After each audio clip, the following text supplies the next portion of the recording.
Welcome to the K2 Sales Podcast. I'm your host, Karen Kelly.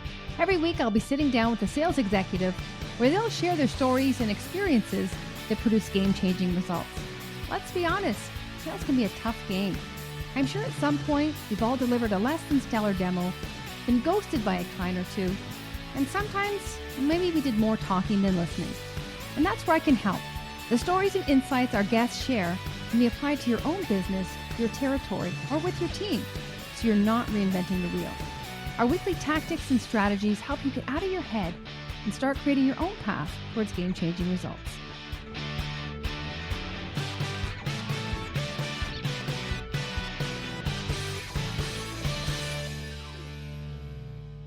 Welcome back to the K2 Sales Podcast. I'm your host, Karen Kelly. Now, how many of you are looking at your pipeline review and evaluating loss and won deals? And if you look closely, the studies will show that 44% of deals are lost due to status quo, so inactivity. The customers chose that their current state is better than moving forward to your solution, and they've made that decision. But what's more surprising is 56% of deals are lost due to the customer's inability to make a decision. So they're indecisive.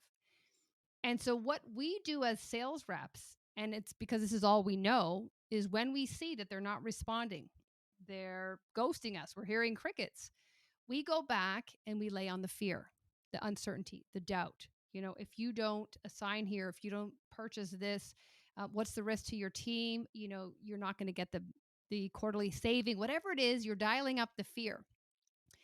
But they're not fearful of status quo. They've already acknowledged that they want to move forward. And so what we're dealing with here is it's indecisiveness.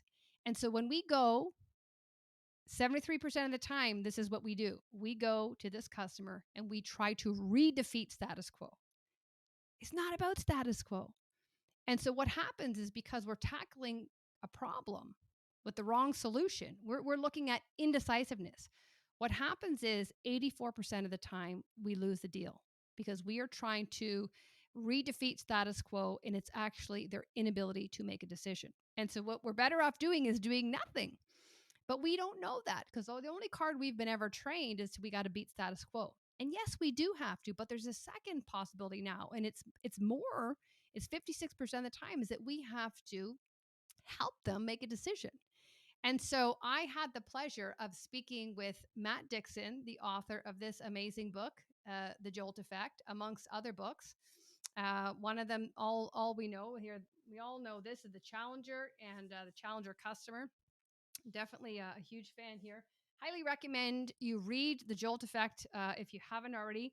And what he talks about is how the Jolt really does address the level of indecisiveness with our customers. So JOLT, Jolt is first judge the level of indecisiveness. So there's a scale. O is offer your recommendation. L is limit the exploration. So keep the guardrails tight. The reason they're indecisive in the first place is they're looking at too much homework, reading too many white papers.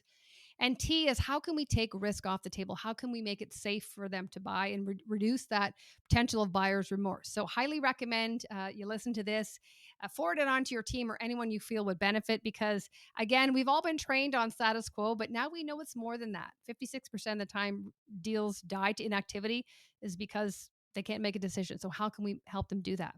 On another note, we are launching the K2 Sales Academy this week. It is an online sales training for both sales reps and sales leaders. We're continually adding content, so it's timely, it's relevant. There's a resource tab where you have access to templates, to scripts. There's live webinars, there's live Q&A. So really it's an annual subscription for both sales leaders and sales reps. And we're going to include a link to a free 1-week trial in the show notes. Hope you enjoy the conversation with Matt as much as I did, and thanks for watching.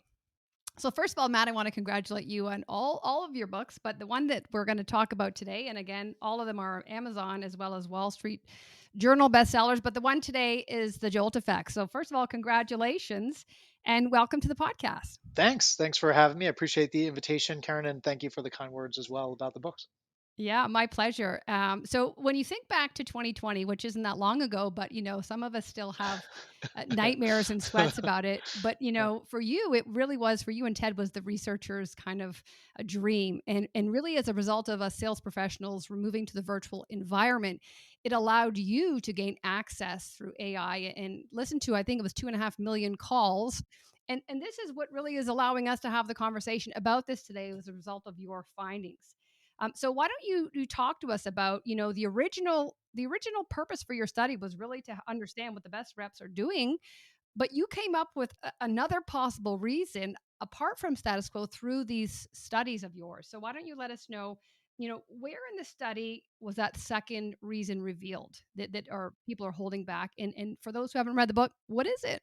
Yeah, sure. No, absolutely. Happy to do that. So, just to take kind of a step back, Ted and I were always big fans of the work that Professor Neil Rackham had done back in the 70s and 80s with spin selling.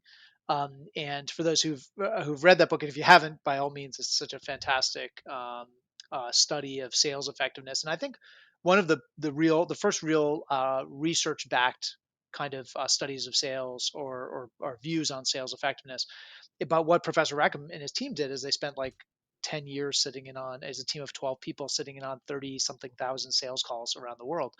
And I had always tried to get different organizations to sponsor the same kind of study. And because I write about sales, I don't necessarily do sales. My sales pitch fell a little bit flat because I'd pitch people on this and they'd say, "Oh, that sounds really interesting. What do you think we'll get out of it? What do you think we'll learn?" I said, "That's the best part. We don't know." And they would say, "Okay, what other ideas do you have?" But then March of 2020 rolls around and something interesting happened. Ted and I were working at a company called Tether at the time. We're doing research, R&D, product stuff for them. They're a conversation intelligence platform, much like a Gong or a Chorus that your listeners might be familiar with. And the pandemic rolls around. It's March of 2020, and in the world of sales, we went to 100% virtual literally overnight. And so Ted and I launched something which at the time we rebranded this because we didn't think the branding was great. Turned out I didn't realize this would be so confrontational, but we called it at the time the Sales Vaccine Project, which we said, boy, this is cool because scientists are going to get us out of this. Pfizer would like it. They might like it. We might get sued for that. Although I guess you might argue with the new book cover, we get sued by the Jolt Cola people. I'm not sure. But it's so we said, hey, if scientists can figure out a way out of this pandemic, then damn it, we can figure out what's wrong with sales, and we're going to use modern technology to do it. And we recruited several dozen companies, and we asked them. Some of them were already recording sales calls on platforms like the ones I mentioned. Others had not been doing that, but they agreed to do it for the purposes of the research. They started collecting these calls over about an 18-month period. We collected 2.5 million sales calls from a variety of companies, and we used machine learning to study them. Now, to your question, or the second part of your question, this what we discovered or what we went into study, we'd always been fascinated by this problem that I think all salespeople are very familiar with, which is the customer who says they want to buy from you, where it feels like you've won selection, you feel like you've put the status quo to bed, and then they ghost you or they disengage from the sales process. They go radio silent, and it's so frustrating for salespeople. We actually found in our study that about 40 to 60% of deals end up that way, lost to no decision. So if you think about that as a salesperson, or if you're a listener and you're a manager of a team, or maybe a CRO or a CSO, and think about that multiplied across an organization, it's just a massive, massive productivity loss. To think about all the time we spend pursuing opportunities, often that will go through the entire purchase process with us, only to end up disengaging and going radio silent. So we were always fascinated by what would possess somebody to do that. What would Hmm. possess a customer to go through that entire process, only to do nothing, and what do the best salespeople do to avoid it? So that was kind of our ingoing. That was a train we were looking to study, and what we found was pretty fascinating. So I think you alluded to this that I think the conventional wisdom in sales has always been that the customer who gets cold feet or disengages, the only reason the customer does that is because you failed to put their status quo to bed. You've not conquered their status quo. And look, in sales, we know that status quo bias is a really powerful enemy. We contend with it all the time. Our customers will regularly, almost on a daily basis, pass up on better opportunities sitting right in front of them just to keep doing what they're doing today. Even though they Mhm. know it's a suboptimal choice, they do it because they don't like change, they're lazy, all the reasons that have been well documented by much smarter people than we are for many, many years. So we've told salespeople, look, if the customer gets cold feet, then it's got to be a value problem or an urgency problem. So what we see is that salespeople go back and they try to dial up the FOMO, right? The fear of missing out.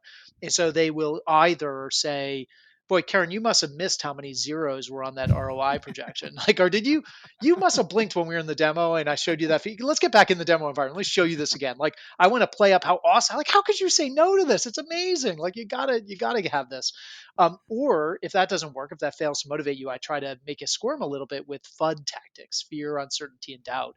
And what I'm trying to do is create that burning platform and say, Karen, you told me that your employees hate you for making you use this platform, and your customers hate you for this. Karen, everybody hates you for using that whole, like, you can't wish these problems away. Like, they're not going to solve themselves.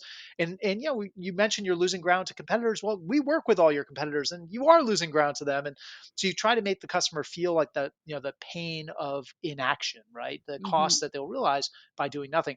And if those two techniques fail, usually we resort to the 10% discount.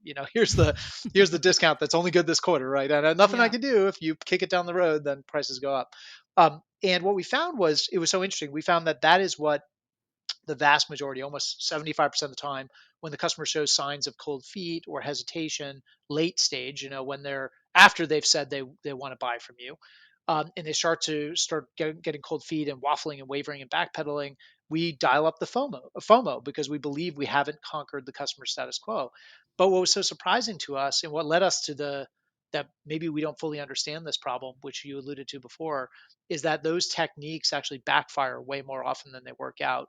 In fact, there was about an 84% probability that you would increase the odds the deal will be lost to no decision if you do those things. And that was such a head scratcher to us, because it flies in the face of what many folks, including ourselves, what we've been talking to salespeople around the world about what great sellers do. I mean, in the Challenger sale, we say, I mean, there's a line in there that challengers are great at showing the customer how the pain Mhm. of the status quo is worse than the pain of change, right? So they're really good at breaking the gravitational pull of the status quo. We couldn't figure out why until we went back to the data. And what we found is exactly what you pointed out. It turns out there's two reasons a customer will do nothing. One is driven by status quo bias, which is their preference for the status quo. And again, this is a big enemy in sales. We are not going to sell anything in sales if we don't beat the status quo.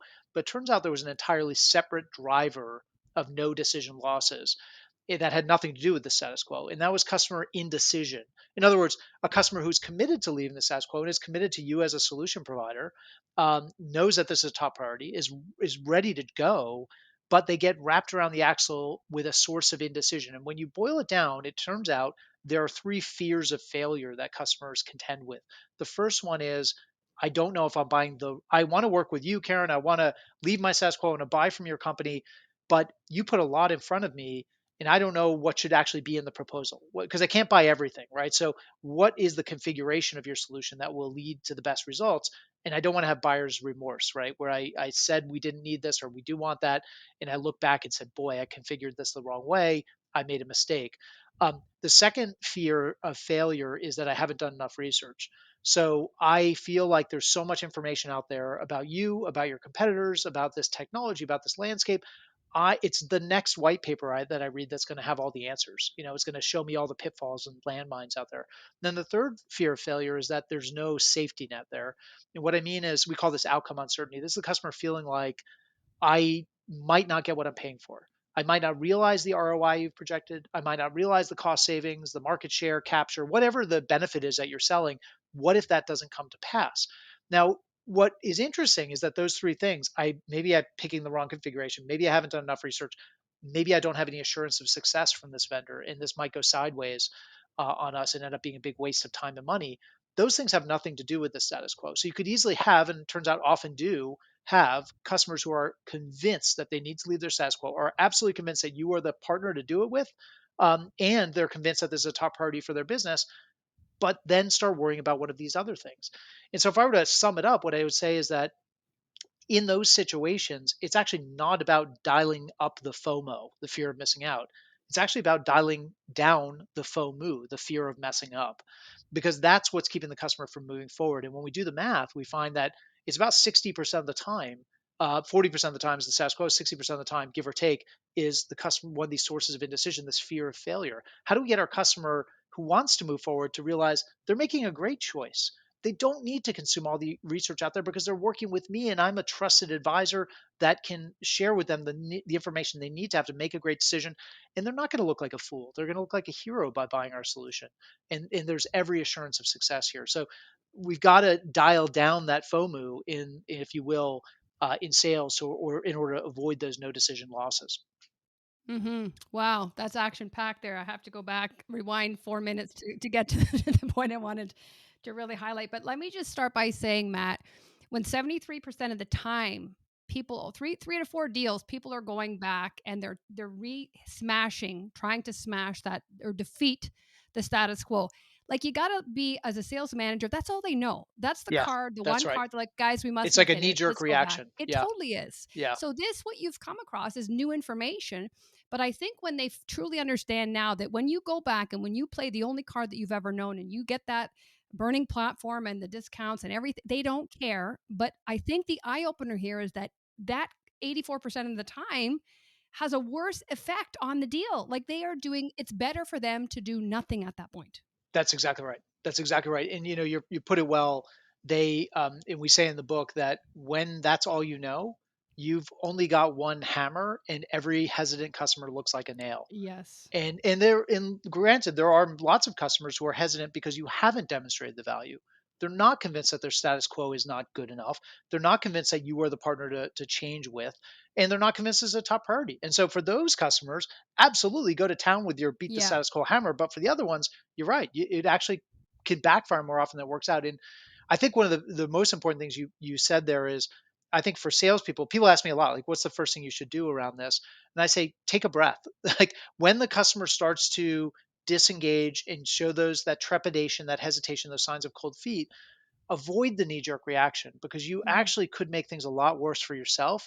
And that becomes in many cases, sort of like you're in this flat spin, which is unrecoverable at that point. And so think for a moment, what do I really think is giving this customer pause? And it might not be that you haven't, you know, dangled a discount in front of them, or you haven't used the FUD and you haven't demonstrated value. It might be something else. And it often turns out it is something else. Mhm.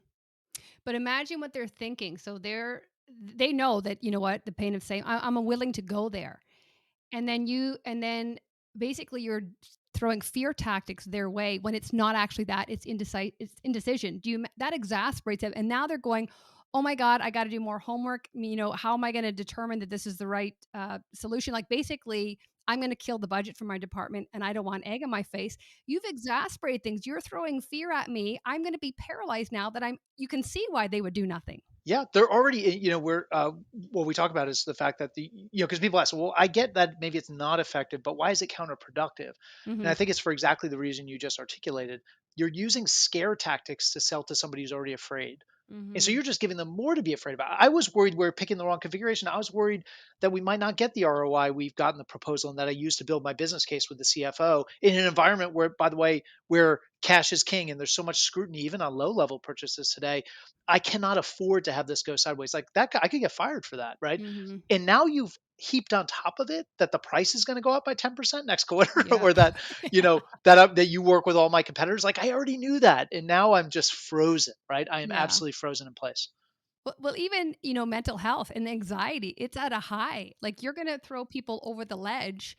That they're like, I'm just not even going to like look at anything in this division anymore because I have tachycardia when I think about it. That's right. Salespeople, it turns out, are very good at this. So, so You know what? And the irony is that's all they know. So in their defense, it's all they know. It's all that the managers have told them. So this is new. It really is new. And when I read the book and I love the book, and if whoever hasn't purchased it, I highly encourage you to do that. But it's almost an obvious way of thinking. But I think as salespeople, we're so reactive. And like you said, if we could just pause for a moment and go, look, we've already um, we've uncovered that they're okay to move forward. So it's not that. So just kind of think back into past conversations. Even I think look at the person as a whole and say like, are they risk averse in life? Is this person afraid to pull the trigger? Are they, when they told me about their kids' camping trip and they couldn't choose a site, like, is there patterns here? Things Yeah, like think that. about when I went out to dinner with them at the industry conference. How long did they pause before they placed their order? So, yeah, you're so right. It is a different way of thinking, but it's a very a kind of human way of thinking. And I think if we put ourselves in that situation, there's this irony. We've been collecting data on this. It's not in the book actually, but since the book came out, we've been asking salespeople to assess depth, breadth, kind of intensifiers of indecision with their customers. And then we've also been asking salespeople themselves to go through what psychologists call the indecisiveness scale, which is a set of about 20 questions that have been proven over time to be a great predictor of an individual's level of indecisiveness. And what's so interesting is that salespeople, when they go through the personal assessment, are actually as indecisive as any of us, right? Mhm. They wrestle with decisions, they wrestle with choice overload, they wrestle with lack of information, outcome uncertainty, all these things. They're just human beings, but they all think that their customers are very decisive. They, in their view, I'm talking to a seasoned executive, a seasoned manager, and those people are very decisive. I'm indecisive, and all my friends are indecisive. My family is, but those people, They're and not. you know what? They're not. They're really not. And somebody came up to me after I presented a couple weeks ago in San Francisco. They were a VP of sales for a tech company that I think all of your listeners would know. So I won't mention them by name, but she came up to me after my presentation and she said, I thought about this knee jerk reaction, like what we all do. And she said, I was actually on a call with one of my reps right before your presentation. And our tactic was to use the disappearing discount as a way to get them to say yes this quarter, right? She's like, we do this all the time. Yeah. And what I suddenly realize is the customer's not worried about losing out on a 10% discount. What they're worried Mhm. about is losing their job. Yep. That's the thing that's really important, right? And Yep. okay, that's an extreme example, but even if it's as simple as missing out on an opportunity to change the status quo, make things better for their company. Like nobody Mhm. ever got fired for maintaining the status quo. People do get fired, or they maybe just have egg on their face when they make a big decision or a big purchase and it doesn't work out.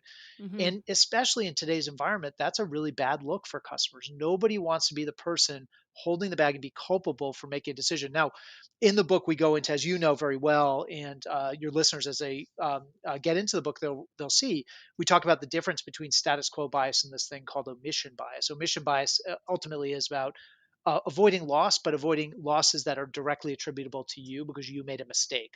So again, we're okay with missing out as human beings, but we are not okay with messing up. And that is true of our customers as well. And that is why indecision trumps status quo bias as the main reason for doing nothing in our analysis. Mhm. Yeah, and I have the errors of omission and errors of commission. And you can see why here it says it's tangible and observable and personable. People can point the finger back to you. So think about even, the role of a leader is to drive change, stand out, the reputations involved. And like you said, like if they're standing out and they can trace a line back to Matt, that was your decision.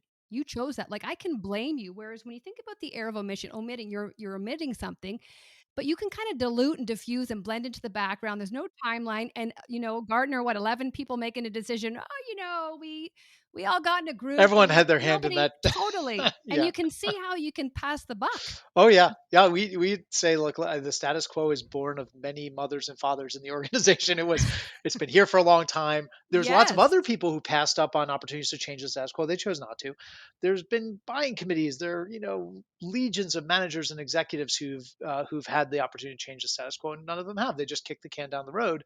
But when somebody does try to change it, it doesn't work out. Usually, there's somebody to blame. Even in that environment where there are 11 our decision makers or stakeholders around the buying committee, there's still one person's name on the contract. There's one Mhm. person who made the call, and in certain cases, put their badge on the table and said, Yep. "We need this. We need to drive this." And that is the person who gets called to task first when it doesn't work out.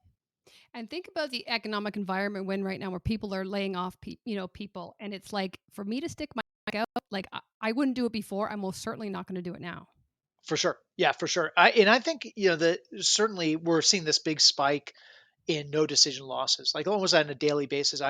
I've talked to salespeople like last week who I talked to again this week who've said they've seen their no decision loss rate go up, or deals that they were convinced they didn't think it was a big problem for them last week. And now they're reaching out saying, actually, this is a big problem because I've got three deals that just evaporated right before my eyes. And the customers completely ghosted me, And so this is happening more and more in the current environment. But I also think if you think about the things that drive this fear of failure, so too many options, I don't know what to choose. Well, Mm-hmm. I'd I'd ask listeners, for how many of you are your companies putting more options in front of your customers versus fewer options? And I think almost everyone would say, well, we're putting more in front of them. We're putting different versions of our solution, partner integrations, Mm-hmm. different ways for all, different contract lengths, premium versions, basic versions, like you roadmap items, you name it. Like there's more and more and more. Well, that intensifies the customer's worry that they might choose the wrong thing, because in a world where everything looks good and there's so much marginal difference between option A and option B and option C, the best choice is to do nothing, because you don't want to Mm-hmm. choose option B and then realize later actually option A or C was the better one to go with. I'd also ask listeners, think about in your industries, in your space, do you think there's more or less information today available to to a customer to evaluate you, your competitors, the industry you play in, the market you play in, your technology, you name it, today than there was yesterday? I think we'd all Mm-hmm. say there's way more today, and guess what? There's going to be a lot more tomorrow. That intensifies the customer's fear that they haven't consumed enough, right? It's the Mm-hmm. next white paper that's going to have all the answers. And then the third thing, outcome uncertainty. I'd also ask listeners to think about, for how many of us are we trying to move up the value chain, go from like simple transactional product sales, maybe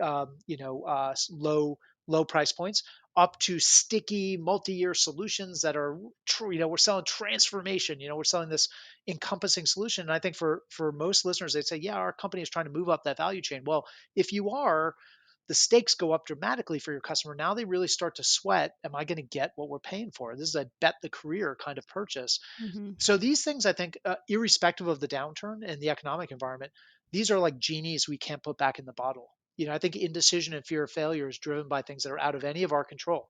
And so I think it's really incumbent upon all salespeople to figure out, how do we deal with this? Mm-hmm. Huge. And when you think about, first of all, when I started sales, there was no internet. We had to meet face to face, so this wouldn't even be applicable, right? But I think now, when you look at selling, especially a complex solution, people typically buy 20% of it. And so the more you're offering all these bells and whistles and thinking that we're doing them a service, you're actually doing them a complete disservice. Yeah, that's totally true. We love putting options in front of our customers. We love even when our customer says, on the options piece. I think it's just this human desire, and especially sales, another sales knee jerk reaction. Like, whatever you say, I want to say yes. Like, yes, we do that. Yes, we integrate with that. Yes, we can. Oh, you want this? Yeah, absolutely, no problem. And it feels good to do that. And we know that options matter to our customer, but they are a double edged sword. We find that, while options are good kind of early on, they're good in marketing, they're good at the trade show booth, they're good in those early sales calls. What feels good early on actually ends up being a reason not to move forward later, because the customer's got to go from letting a thousand flowers bloom and think about lots of different ideas to actually buying something.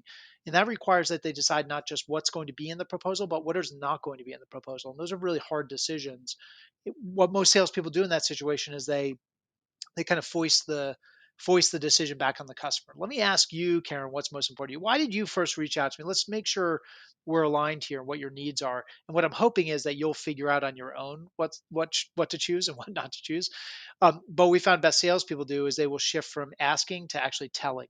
This is in my experience and based on what I understand of your organization, I would recommend this configuration, and here's why. Based on my experience, based on the experience of other customers like you. And so the analogy to think about there is it's much like the waiter or waitress in the restaurant. When you go into a nice restaurant in Toronto and you're sitting down and you've got 20 wonderful entrees on the menu, and you ask the waiter or waitress, like, what do they recommend? And they say, well, what are you in the mood to eat tonight? Which is super unhelpful, right? So that's what most salespeople do.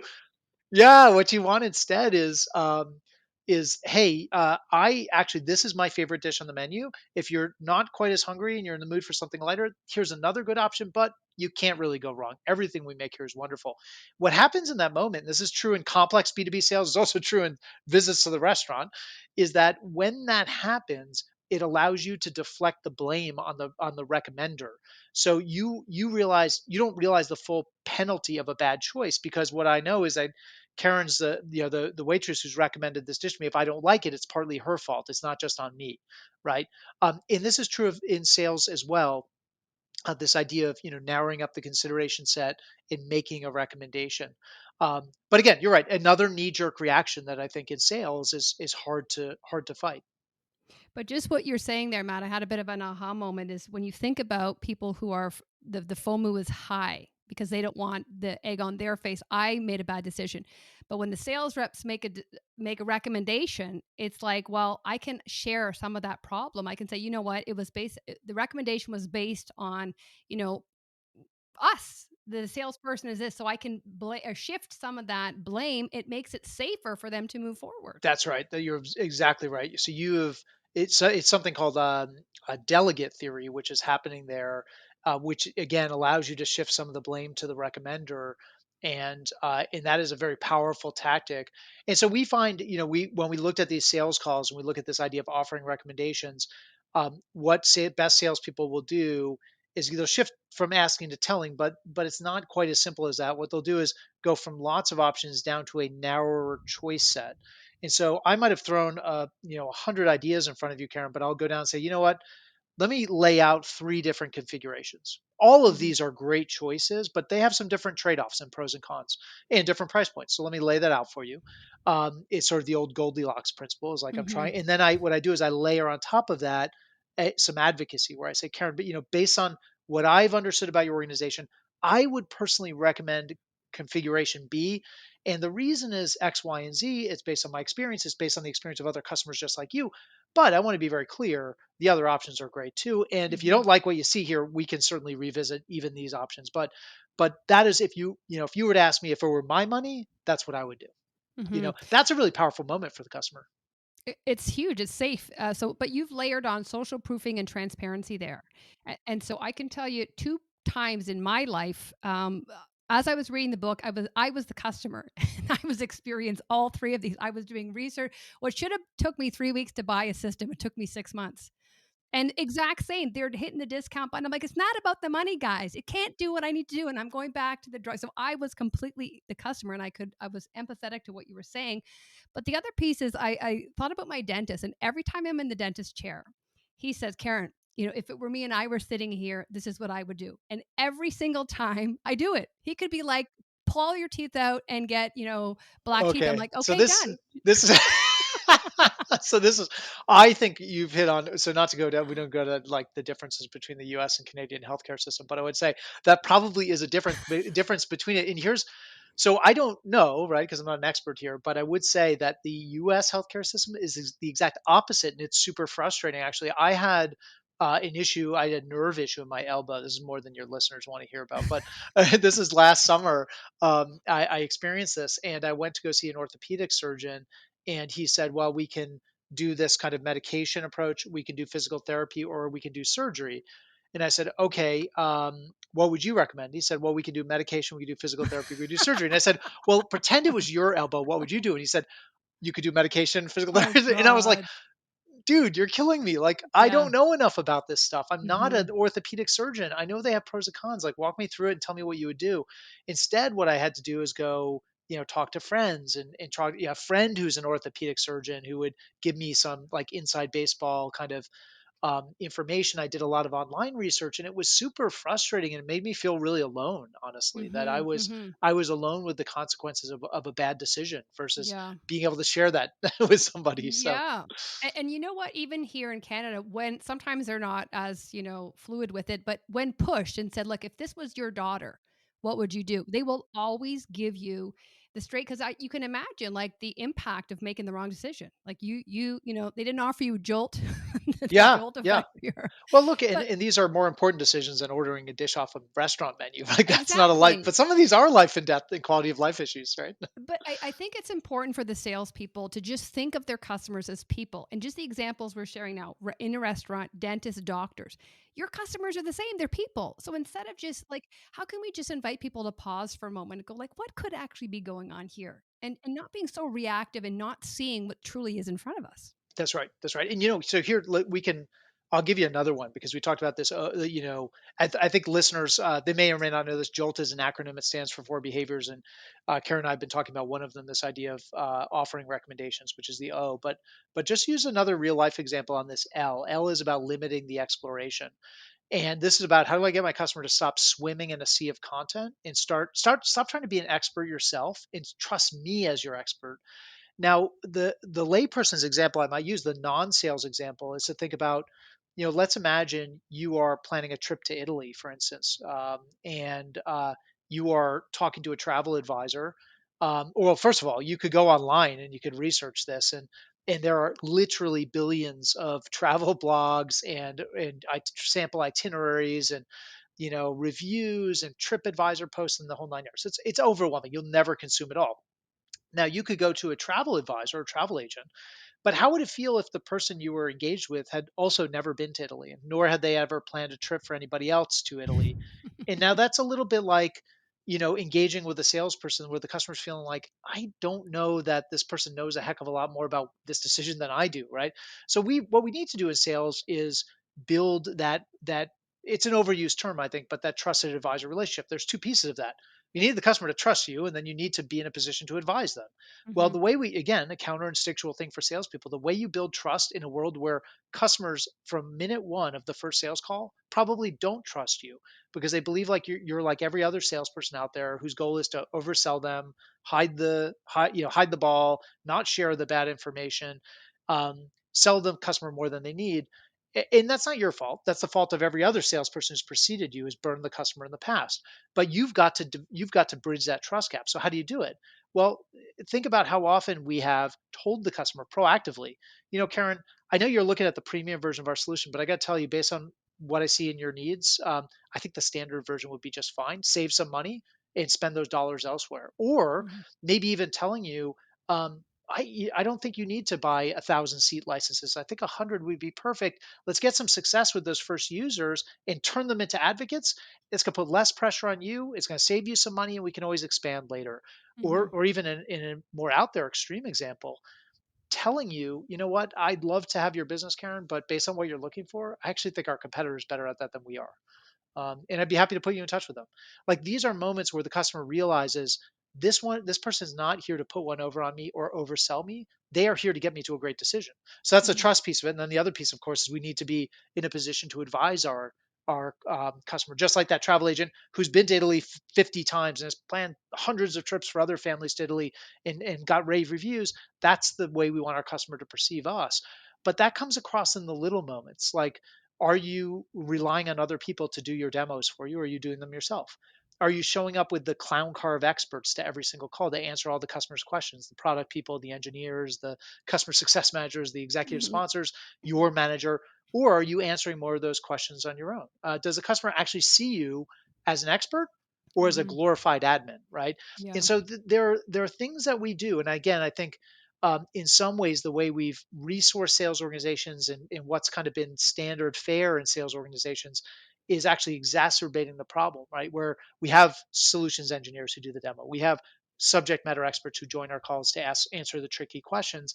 All of that sets up a situation in which the customer feels like, I don't know if I'm dealing with an expert here. Hmm. This is the travel agent who's never actually been to Italy themselves. Yeah. So that's a scenario in which people will do their research all day long because what they think is the person on the other side of the phone or the Zoom doesn't know very much about this decision either.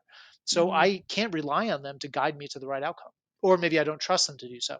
Yeah, huge. So we jumped the LT. We're gonna get to the J and O. Um, but just to piggyback on what you're saying, having worked with sales engineers and coaching a number of teams now, what I find, and it all makes sense now in speaking with you and just with what you shared, is that if the customer is looking, they want to feel safe. They want to know when they make a decision, they can put it to rest, and it's good use of their money, value for time, everything.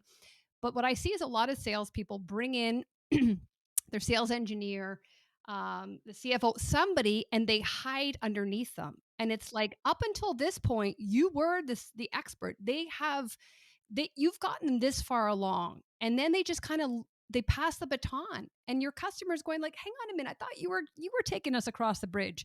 You want me to? I don't even know who's Jonathan now." and you want me to go, so I can see why. So basically, sales managers really need to ensure that their team, when they're bringing external specialists to support the sales rep, the salesperson is still the point of contact, and you need to have calls in before these calls going, Matt, I'm going to do this. It's this. When I tell you to do this, I want you to only show that part. I'll field the questions. Like, really script it so that you don't lose that sense of capability that they've bought into up until this point. Yeah, that's exactly right. The old adage is true in sales that you get delegated down to the person you sound like. Hmm. And if you don't sound like any more than a glorified admin whose only value was to get Karen, the head of product, on the phone, or the solutions engineer to answer all the hard questions, Yeah. well, then what value am I bringing to the table? Because Hmm. maybe I should be talking to Karen because you clearly don't know what you're talking Yeah. about, right?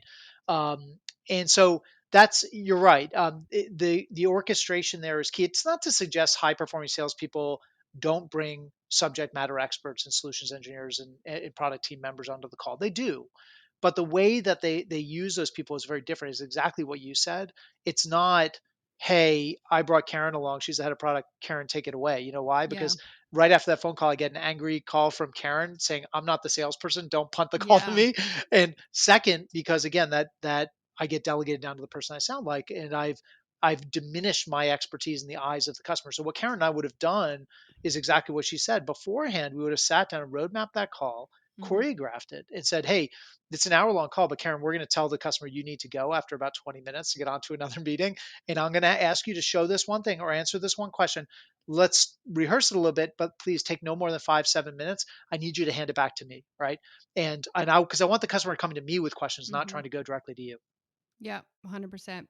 So why don't you back us up with the jolt, and let's start. What does the J represent? Yeah, the J is judging the level of indecision. So, this it all starts here. It's all about something you talked about earlier, Karen, which is understanding our customers' own personal level of indecisiveness. How indecisive are they as an individual, as well? How indecisive are the other stakeholders on the buying committee? It's about understanding the sources of their indecision. Where's it coming from? And it's also about understanding kind of contextual factors that might be going on, like heightened budget scrutiny, or did the company get burned in the past on a similar purchase, or um, is it a recessionary environment where there's just a lot of eyes on every single purchase? These are things that can really amp up the decision. Now, indecision. Now, what's interesting about indecision is that we found that in 2.5 million sales calls, almost 90%, 87% to be precise, were with customers that were displaying either moderate or high levels of indecision. So there's like nowhere to hide from this problem. You can't decide as a salesperson, I'm only going to sell to the decisive customers because there's only 13% of them, are decisive. There's not enough of them to hit your number. And so you've got to deal with indecision. But indecision is one of these weird things because if it is everywhere, how come we don't pick up on it, right? It feels like carbon monoxide. Like you can't see it, you can't taste it, you can't smell it, you can't touch it. And indecision is very similar, and I think it's for a very simple reason, which is these fears of failure, in fact, are quite personal in nature. It's about the customer's fear, literally, of looking like a fool, or maybe even Hmm. losing their job. And that is not the kind. None of your customers will ever raise their hand and say, "Karen, I'm a very indecisive person, and I am deathly afraid of making the wrong choice here." Like they all play off like they're very decisive. And again, that's why salespeople think that they're dealing with very decisive customers, but that's an act that they're playing, or uh, they're doing in front of us. We know deep down they are indecisive, but how do we surface it?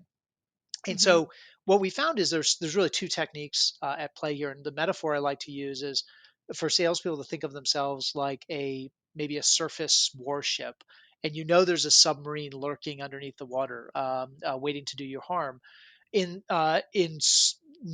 not a sailor. You'll be able to tell this in any moment. But in submarine warfare, there's like two ways that a surface ship could detect a submarine. The first is through listening, right? So is there an object making noise, right?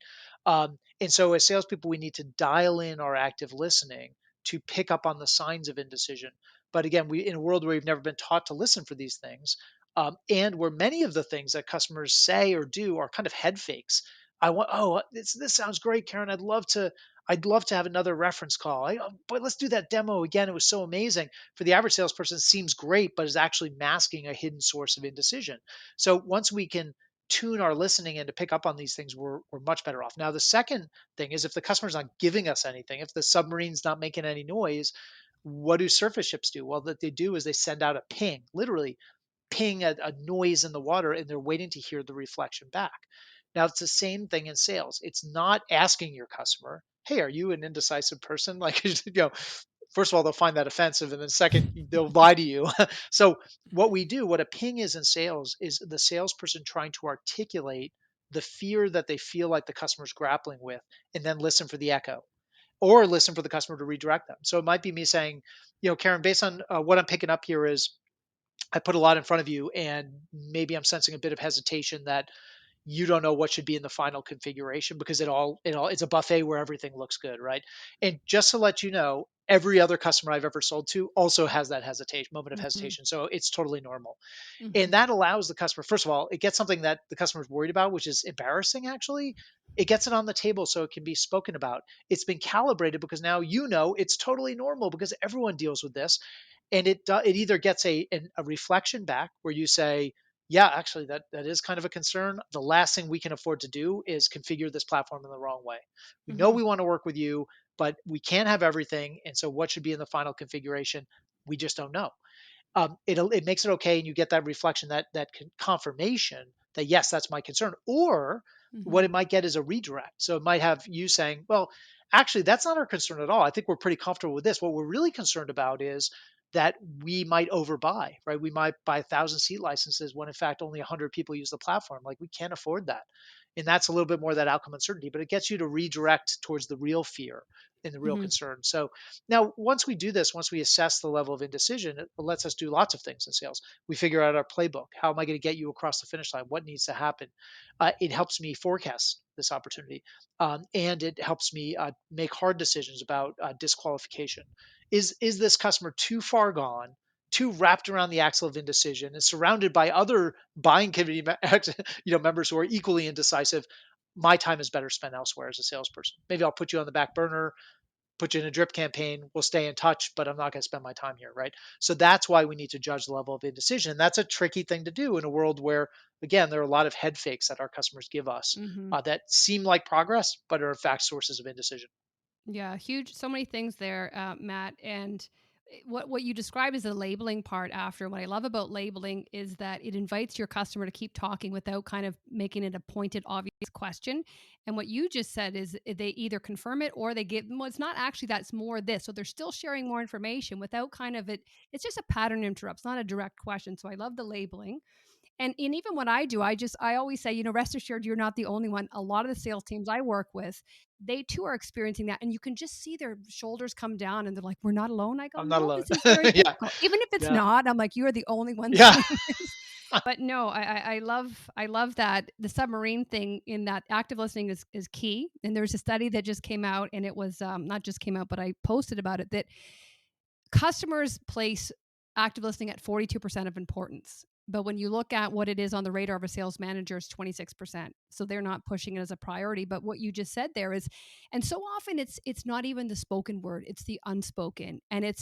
And especially in virtual, are you picking up on the cues? The even in your book, you mentioned the I got it versus I think so. Like that's subtle, but there's an element of uncertainty and doubt there. And those who are really leaning in and customer focused go, you know what, Matt, I'm just not sure.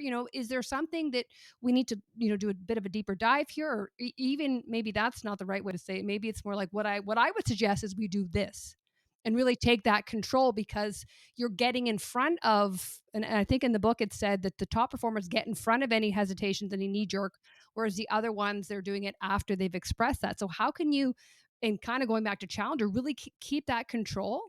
Don't allow the hesitation, the knee jerk to come in. Just layer them with, you're in good hands. I am a trusted advisor. You can trust me. This isn't the first rodeo I've been to, and let me show you how. And really take your hand.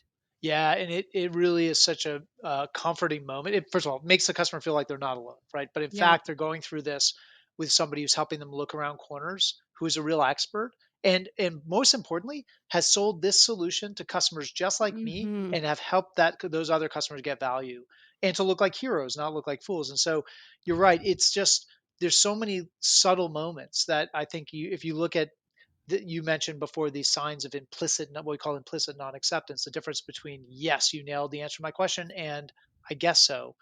An Mhm. average performer lumps those two together. Those are one and the same, right? I'm Mhm. going to put you down for yes, Karen, and we're going to keep going with the sales pitch. A high performer, we found this in the calls, they would actually stop the conversation and say, Mhm. I don't want to read into it, but is there something going on here? I'm thinking maybe I didn't totally nail the answer to your question, or maybe there's something Mhm. else you're worried about. So I'd love to have a conversation about that, because I'm not doing my job if I don't, Mhm. allay any concerns that you might have. So, these are subtle moments, and they're so hard to, they're so easy, I should say, to let slip past us Mhm. unnoticed. But once we know what we're looking for and what we're listening for, we start to pick up on these things, right? Mhm. And then we can work with it. We can do something about it. You almost want to show, first of all, I think a lot of people can't detach from the outcome, and that's why they're doing it. That's why they also can't say, I'm not the best solution here, but I can put you in conversation with our competitor. 9 times out of 10, they're going to come back to you when the time is right. But we can't do that because A, we don't have pipeline, or B, we're too attached emotionally to the outcome when we're thinking about us. So I think that if you can do that, but I also think when these nuances, when we're unaware of them, we've never seen them. It's like looking for a needle in a haystack. But imagine seeing a call and someone pointing out and saying, "See when Matt leaned back? See when he rolled his eyes at it? See when he did that and he put his hand." Then we know that. So I think there's definitely an opportunity here for training and really showing sales teams what excellent, what good looks like. Like, what is my true north? Where am I aiming for here? Instead of hitting the more button, show me how. Show me what I'm looking for. Exactly, exactly. And I think, what at least when I talk to sales teams, I was doing just this morning talking to a sales team about this, and I think getting down to those really tactical examples. Mhm. Here's what most of us do. Here's a sample, like record it, a recording between a customer and a salesperson. Let's give this a listen. Here's what most of us do. And Mhm. on the surface, there's nothing wrong with that. Let me show you Yeah. the data on why that backfires and what's Mm. really going through the customer's head when you say that. Let me show you what best salespeople do. Here's a different example. And then people see that, they say, oh, got it. And I think it's in many respects with salespeople, it's about creating that, almost that cognitive dissonance, right? Mhm. It's not that what we're talking about doing is very proximate to what you're doing today. It's actually really far apart, but you don't appreciate that until you see it in action, Mhm. and Yes. with real tangibility.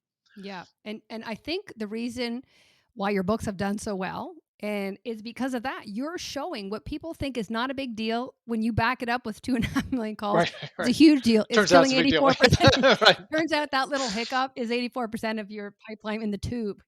So I think that's why people want to know the data behind it, because sales, unfortunately, there's a bit of fluff there. It's like, yeah, it should do this. Yeah, you should be okay. And it's like, can it or can't it? Yeah, Like yeah, I need it's I need definitive answers here. yeah, that's you're 100% right there. I mean, there's a lot of personal opinion and conjecture, and conventional, passed down conventional wisdom in sales, ideas that have been perpetuated for a very long time.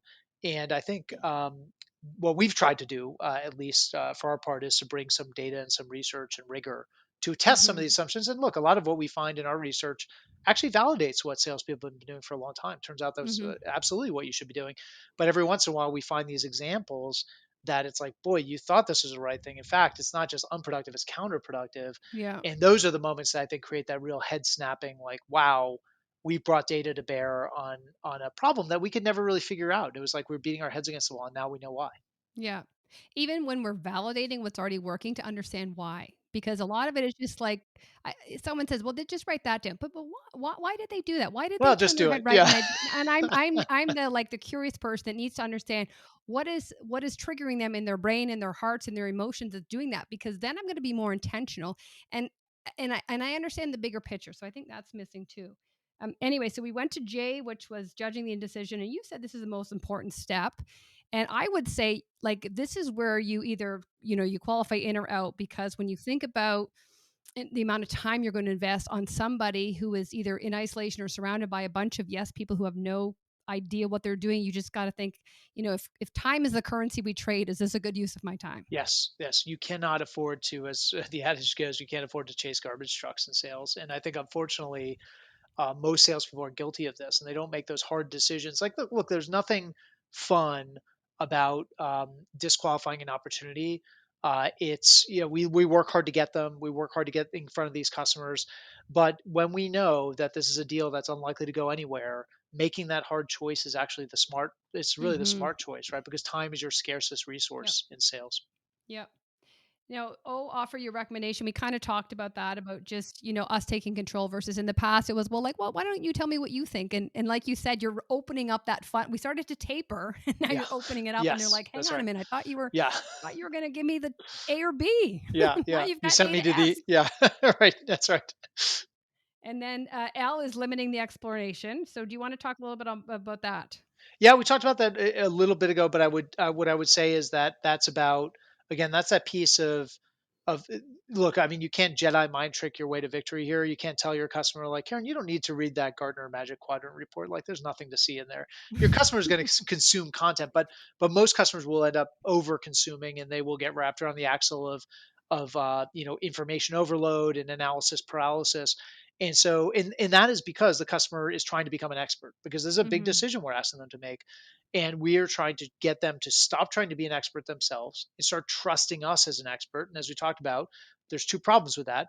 Most salespeople are not trusted by the customer at face value. And most salespeople are not experts, or at least don't come across as experts. So Hmm. we've got to do both of those things. And that, when we do those things, what it does is it earns us the right to use a bit of radical candor with our customer to say, Karen, I know you want to do another reference call, but I got to be honest, I don't know that that's the best spend of your time. And hopefully now you appreciate that my only objective here is to get you to a great decision for you and for your business. But I don't think you're going to learn anything more in another reference call that you didn't learn in the other two reference calls that you did. And so let's talk about what your hesitation is, what's going on Hmm. here, and are there things that I can do that would be a better spend of your time and resources to get you the data, the insight you need to make a decision, whether that indecision is buying from me, buying from my competitor, or just staying with what you do today, sticking with your status quo. And that is so powerful. I just think it's the unspoken, it's the question behind the question. And so many people, if they just stop, but they have happy ears and they're running to do the third and fourth demo, and you're flying people in, and you're just like, what are you doing? This has nothing to do about the demo. And so again, a lot of this is just pausing for a moment and thinking about the other person and just kind of going like, what actually is going on here versus, because it's not that hard. If you've done 3 demos, I'm going to show you the exact same thing. I Like know, it's a but you think definition of about insanity. these requests that we get from our customers for more and more information. And again, for the average, this is another counter instinctual thing, is that what we want to do is say yes. And I think for the average salesperson, it feels good to say yes, to do that fourth demo or that, another POC in another part of the business or another reference call or what have you, send the customer another white paper, sign them up for the next webinar. Like, that feels good. And deep down, what the average salesperson likes about that is that this is a customer who is making progress, right? They're Hmm. continuing to engage in the sale. They're moving towards the finish line. And even better than that, when my manager asks me in the pipeline review what the next step is, I've got a next step, right? So, Yeah. no problem. Karen's coming to next month's webinar. It's going to be great. And we're going to debrief afterwards. It's going to be great. And I feel like we're making progress. But what high performers know is that is a customer who is never going to make a decision, right? That person Hmm. is in the analysis paralysis zone. Hmm. And you have here the level of comfort with tension most sellers lack is the definition between high performers. And I just think, I don't know, for me saying yes or getting even a yes, I'm like, that's not a yes. Like I can read in between the line. And that's where the labeling comes in and call it out. And just say, like, typically it's either, it is what it is, or a lot of times it's this. And, it's, are you feeling this? And I just think going back to the indecisiveness and measuring it, like, let's not go any farther if you're just telling me what you think I want to hear. Exactly. Yeah, exactly. But you're right. I love the phrase you used before. We used to use this all the time in the past. That happy ears reaction, right? And so salespeople just, I mean, they just love the yes, yes, yes. The more steps, more options. Um, Me just telling you what you want to hear, as you said, and that moment of hitting pause and saying, actually, I'm not going to do that. And here's why, and I Mhm. don't think that's a great spend of your time. And here's why. It almost makes your customer do a double take, right? Because every other salesperson they've ever engaged with says yes, yes, yes. And they have the happy ears. Mhm. And for that salesperson to say, I'm not going to do that because that is not a good spend of your time. And the Mhm. last thing, I know you have a day job, and your day job is not to sit on demos with us and not to do reference calls with our customers. Your job is to make a decision here. And so I don't think it's going to help you get to a decision. Yeah. Let me figure out a better way to do that. That's beautiful. And that's a pattern interrupt because they're used to everyone jumping when they say another one. And it's just like, this isn't a good use of your time. And all of a sudden they're thinking, did you just say no to me? Yeah. Yep, I Wait, did. And what? this is Yeah. why. Because I got a Hold on a better second. option for you. I'm Yeah. on actually your side. Everyone else is not on your side because they're just following what you're saying. And you actually, then that's where the sales rep is like, I'm the expert on this. Own it. Own your expertise because you talk to people like that every day. They don't. Yep. That's right. Um, They'll never be the expert that you are. I mean, even for a salesperson who's not is new in their career, maybe yeah, new to their company, they still know remember more. your source of authority, right? And you know way more about this. After 2 days on the job, you know way more about this than the average customer will. And so you are in a great position to advise and guide them as a salesperson. Okay, round us out. T, take risk off the table. Yeah. So this deals with that outcome uncertainty problem, right? The worry the customer has that they're not going to get full benefit from their decision, right? I'm not going to get the ROI. I'm not going to see the adoption. We're not going to see the transformation. We're not going to see the cost savings, whatever the outcome is that we've promised in helping the customer make the business case. And and again, this one's really cute, right? Because it's really painful for the customer to think about, hey, I built my business case on a 5x ROI with my CFO. We arm wrestled over that. They approved it. And what if we only get a 2 or 3x ROI? Like that might be great, but it's less than the 5x that we used to build the business case. Somebody's head's going to roll and it's going to be me because it's my name on the agreement. And so this is a really tough one. And we find as best sales, the first thing I will say about this is that the seeds of outcome uncertainty and hesitation that customers have around, am I really going to see these benefits? Are we really going to capture all those that ROI? The seeds of that are planted very early in the sale. So this is not just like a late stage thing. This is something that actually you need to be really mindful of early on. We found even looking at the same companies in our data set, we looked at high performers versus average performers, and they're selling the same exact solution. Average performers grossly inflated the ROI, the cost savings, the benefits that the customer could expect compared to what high performers do. Hmm. High performers live by the mindset of under promise and over deliver, right? Even where the customer would say to them, yeah, I know you're saying it's a 5x ROI, but I was looking at the case study on the website. By the way, that company, I know them really well. They're just like us, and they got a 10x ROI. So why are you saying we can't expect that? The high performers will say, we love that case study. It's a great case study. That's why it's on our website. Hmm. Glad you found it. But you got to keep in mind, there's a lot of things that went right with that customer. They resourced the heck out of this. Hmm. They had planetary alignment with their initiatives. Like this was an executive led thing. So what I'd rather do is build the business case around 5x ROI because we see that on 100% of our deployments, Hmm. and everything beyond that, which I'm comfortable we will see something beyond that, is upside. And so now you look like a hero, not like a fool because you didn't. And if we build this around 10x, you're going to feel tons of pressure to deliver that, and we got to have everything go right. So let's be more reasonable, if you will, with our expectations. So that you see that early on, and then later when the because the customer, even if their expectations are properly set, they'll still say, well, what if we don't get the 5x ROI? And I'm not even blaming you, but like our company, we're so dysfunctional. There's no way we screw up everything. There's no way we'll see that. How do we provide some assurance of success? And there's so many different ways to do it. We saw like in more transactional purchases, obviously opt out clauses and cancellation for convenience, things like that. In more complex solution sales, we would see salespeople using things like additional professional services. Now, what's interesting to us is that obviously high performers sell more of that stuff than average performers, but it was the way that they would position those resources. So they would say, Karen, I know you want to DIY this. I know you want your own team to do the work. That's one of the beautiful things about our platform. We have all the training videos, the CS team, we're there to support you. You can do this on your own. We've got the playbook and lots of examples of companies just like you who can do it themselves. But what I'd recommend is, because it's such a big, there's so many eyes on this, I'd recommend adding a slug of about 100, maybe 200 professional services hours. And the reason is that it provides a bit of a safety net. If anything goes sideways here, you've got the A team lined up and they can swarm the problem and get you back on track. And if you don't use those hours, let's roll them into the renewal contract, Hmm. right, next year. So, and so again, how do I provide that assurance that you feel like, boy, these folks know Hmm. what they're doing. They've established. I'm not going to look like a fool. I'm going to look like a hero. Another example might be a mutual action plan or a value plan, or pulling forward the customer success team to say, let's start thinking about how we're going to go from contract signature to value and what that first 2 months, 3 months looks like. Here's a roadmap. And by the way, it has roles, it has KPIs, it has resourcing requirements, expectations, gotchas, and landmines that we've realized in our experience sometimes trip up our customers. Mhm. So this is built back from the experience of our most successful customers, and it's informed by the experiences of customers who haven't gotten all the value.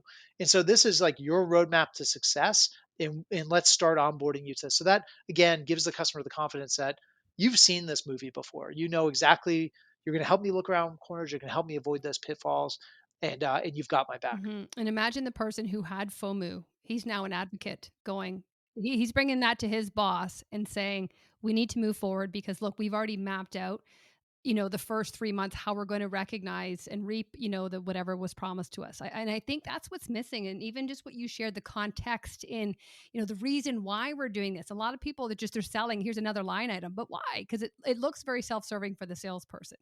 And it's like, we can do this. We have all the videos. So here's option A. But on the other hand, what you showed me, and there was some apprehension in, moving forward and making a decision, this would really give you that added level of protection and buffer to ensure that nothing goes wrong. And I think what's missing is sales reps are unable to help people see around the corner. And that's why they're reluctant to, that was why I didn't buy either. Nobody could help me see around the corner. And so it's like my fear, I was just hanging on to status. I was like, this, I'm never going to move because nobody can tell me that this is going to work out. And sometimes they haven't done it themselves. Yeah, that's right. That's right. They're not speaking from any source of authority, No. right, or any experience. And in that situation, the status quo becomes the default option. Yeah. It's not, you may have looked at your status quo and said, "Hey, it stinks and I need to move forward. And I actually even think I want to move forward with this vendor. And I know this is a top priority for me and my business, but I don't know if they've got my back. I don't know if I'll actually see the Hmm. benefits. And this might have end up being a big waste of time and money and resources. And so I just do nothing, which then makes the status quo kind of the default Hmm. and the safer choice." Yeah. Yeah. Wow. My head is full. No, this is great. I enjoy going through all this stuff with you. It's awesome. So just, we talked about why you did the study in the first place, and it really was to look at, what high performers are doing to get around status quo. But what revealed itself was that 56% of the time, it's actually the inability to make a decision. So which was huge. And then as a result of that, you and Ted, took your findings and came up with the Jolt effect. So want to thank you so much for your time. And before we go, Matt, where I know people are going to want to know more about you, I'll link where they can purchase the book. But what's the best way for people to follow you, to get in touch with you, should they want to learn more about any of your books? Yeah, absolutely. So I'm pretty active on LinkedIn. So if folks want to connect with me on LinkedIn, tell me you heard me on the show, and send me an invitation if you have a follow up question or want to learn more. That's a great place to get a hold of me. And then for folks who want to learn more about the Jolt Effect, about the research, how do I bring these skills to my sales team, enable my managers to coach these skills? We've got a whole bevy of enablement content that we built on our portal, the Jolt Effect, or it's jolteffect.com, not the Jolt Effect, but jolteffect.com. And you can check that out. Again, lots of options for folks to evaluate, some free content as well for readers to go and download to continue their learning journey and move the needle on some of these important skills. Excellent. And we'll be sure to include all this in the show notes. So thank you again for sharing all your insights and wisdom. I know I learned a lot, and I can imagine my audience did as well. So thank you, Matt, and thank you all for tuning in. We'll see you next time.